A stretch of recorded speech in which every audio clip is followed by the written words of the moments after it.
The South African government has expressed its firm hope that the remains of Zambia's sixth Republican president, Edgar Lungu, will be repatriated and laid to rest in his homeland, following a decisive ruling by the South African Constitutional Court. This development marks a significant moment in the diplomatic and emotional journey surrounding the late leader's passing, and it reflects the complex interplay between legal authority, family wishes, and national symbolism. Speaking at a press briefing in Pretoria, South Africa's Minister of International Relations and Cooperation, Ronald Lamola, emphasized that his government has consistently advocated for a resolution that honors both the dignity of the deceased and the sovereign rights of Zambia. Lamola reiterated that the South African authorities have maintained open communication with both the Zambian government and the family of the late president, urging consensus and mutual respect throughout the process. The minister's remarks came in the wake of the Constitutional Court's decision to reject a direct appeal from Lungu's family, who had sought to overturn a previous ruling by the Pretoria High Court mandating the repatriation of the body to Zambia. The legal dispute, which has drawn considerable public attention across southern Africa, centered on the location and manner of Lungu's burial. While the Zambian government has consistently maintained that the former head of state deserves a funeral befitting his office and legacy, some members of his family had expressed a preference for burial in South Africa, citing personal and logistical considerations. The Pretoria High Court's ruling, now upheld by the Constitutional Court, affirms the primacy of state responsibility in matters of national leadership and ceremonial protocol, particularly in the case of a former president. Reacting to the court's decision, Zambia's Secretary to the Cabinet, Patrick Kangwa, reaffirmed the government's commitment to ensuring that President Lungu receives a dignified and respectful burial on Zambian soil. Kangwa noted that the administration remains open to dialogue with the family, seeking a balanced arrangement that honors both their wishes and the broader interests of the nation. He called upon Zambians to approach this period of mourning with unity and restraint, urging citizens to avoid inflammatory rhetoric and to respect the solemnity of the occasion. The repatriation of Edgar Lungu's remains carries profound symbolic weight for Zambia. As a leader who served during a pivotal era in the country's political and economic development, Lungu's legacy is intertwined with national identity, democratic transition, and regional diplomacy. His burial in Zambia is not merely a logistical matter.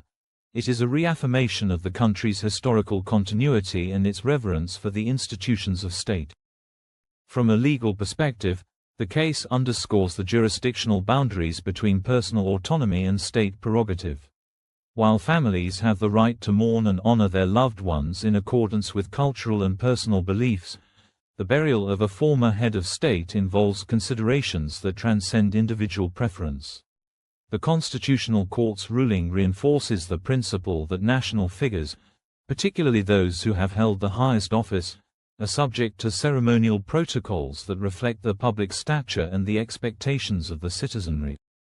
Moreover, the South African government's position highlights the importance of regional cooperation and diplomatic sensitivity. By supporting the repatriation of Lungu's body, Pretoria has demonstrated respect for Zambia's sovereignty and its institutional processes. This gesture strengthens bilateral ties and affirms the shared values of dignity, respect, and historical memory that underpin the Southern African Development Community, SADC. The emotional dimension of this episode cannot be overlooked.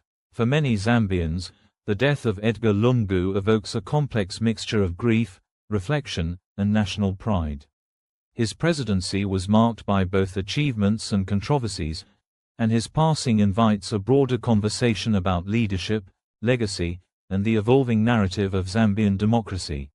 The decision to bury him in Zambia allows the nation to collectively honor his contributions, reconcile differing perspectives, and reaffirm its commitment to unity in diversity.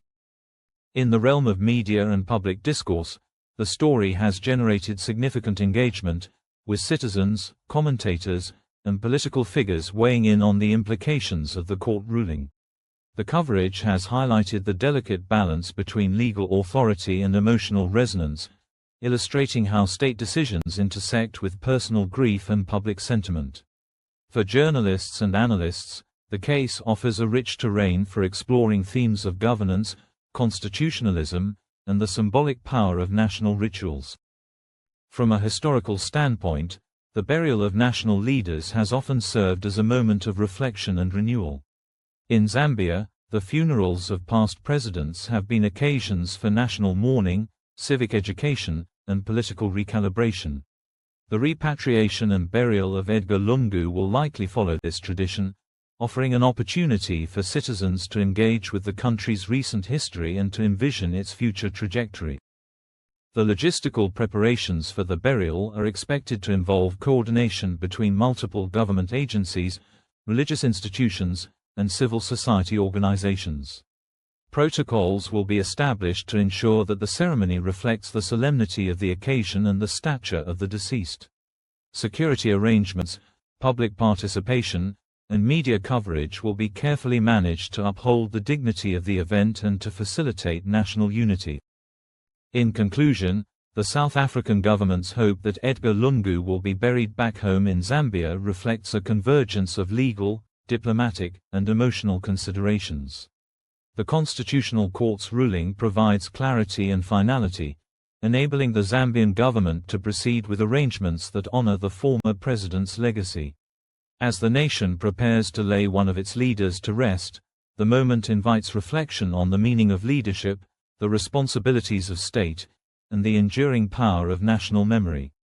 The burial of Edgar Lungu will not only mark the end of a personal journey, it will also serve as a chapter in Zambia's collective story, one that affirms its values, its institutions, and its commitment to honoring those who have shaped its path.